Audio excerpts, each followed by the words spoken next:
Sholat, tapi pikiran melayang. Begini jawaban Rasulullah yang menggetarkan hati. Pada suatu majelis Rasulullah, suasana terasa begitu tenang. Para sahabat duduk melingkar menyimak setiap perkataan beliau dengan penuh perhatian.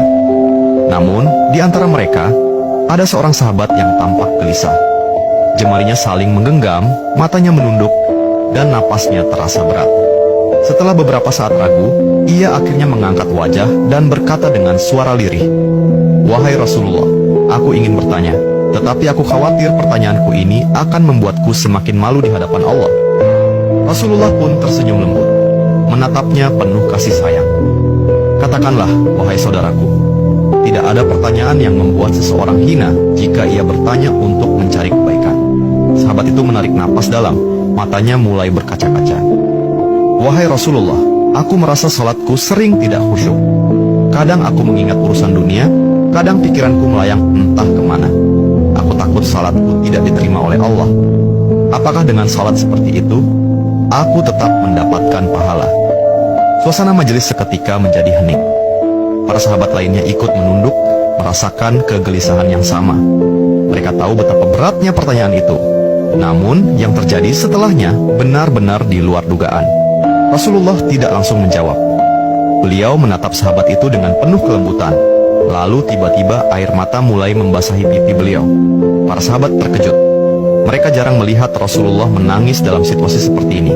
Dengan suara bergetar, beliau berkata, "Demi zat yang jiwaku berada di tangannya, sungguh setan tidak akan pernah berhenti berusaha mencuri bagian dari salat seorang hamba hingga ia teralihkan. Tetapi ketahuilah, Allah tetap melihat usahamu."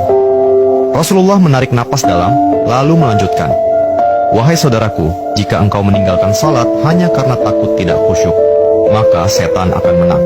Tetapi jika engkau tetap berusaha salat meski pikiranmu teralihkan, ketahuilah bahwa setiap kali engkau berusaha kembali kepada Allah dalam salatmu, saat itulah Allah menyambut." Mendengar itu, sahabat tersebut tak mampu menahan tangis. Begitu pula para sahabat lainnya.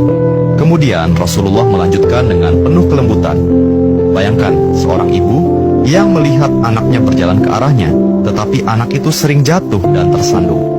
Apakah sang ibu akan marah? Tidak.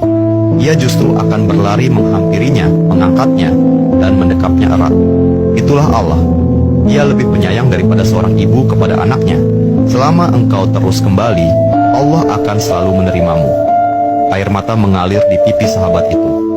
Kata-kata Rasulullah begitu menusuk hatinya. Sejak hari itu, ia tidak lagi putus asa dalam sholatnya. Ia tetap berusaha khusyuk, dan setiap kali pikirannya melayang, ia mengingat nasihat Rasulullah. "Setiap kali engkau berusaha kembali, saat itulah Allah menyambutmu." Jangan pernah berhenti berusaha. Jika kisah ini membuka wawasan kita, yuk berbagi, biar banyak yang tercerahkan. Setiap satu kebaikan dibalas Allah 10 kali kebaikan. Barakallah forever. Amin ya Rabbal Alamin ya Mujibas Sailin.